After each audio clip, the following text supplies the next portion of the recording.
Ես իմ երկրի ղեկավար լինելու դեպքում միջև վերջ գնալու ենք այն մարդու հետևից, ով իմ քաղաքացու, իմ հայրենակցի իրավունքները ոտնահարելու է, հասնելու համար արդարադատության։ Իսկ ինչ վերաբերում այդ հայցերին, տեսեք այնտեղ նաև ինչ է գրված։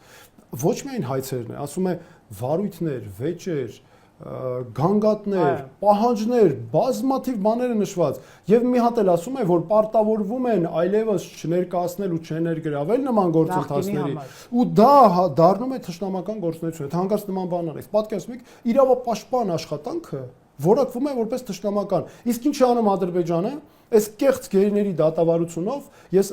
այդքան ասել եմ, որ գերիների դատավարությունը, գերիների հարցը չի կարելի միայն գերիների հարց դարձնել ազատ արձակման մարդկանց, այլ պետք է այդ սպառնալիքը ամբողջությամբ, որը կեղծ է ամբողջությամբ, բայց այդ սպառնալիքով Ադրբեջանը մեզ համար ինքը իր տեսանկյունից փորձում է ամեն ինչ անել, նոր ագրեսիայի հիմքեր ստեղծել։ Մի հատ տեսեք ինչ է արել, հաշվում են վնասներ, տուն արտուր գնում են, գյուղ առ գյուղ, զոհեր են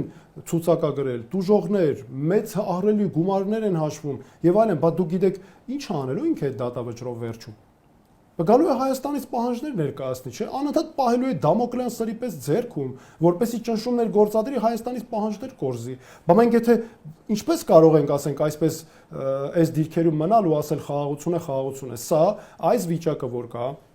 Նիկոլ Փաշինյանի այս քաղաքականությունը պատերազմի տանող եւ մեզ մեր երկիրը զավթման տանող, որ զավթման ենթարկելու կամ օկուպացիայի տանող ամենակարճ ճանապարհն է, որ այսօր Նիկոլ Փաշինյանի իշխանությունը տանում է, շարունակ թույլատնելով, զիջելով, տալով այնինչ Ադրբեջանն ուզում է եւ շարունակ թույլ տալով, որ նրանք նվաստացնեն մեզ։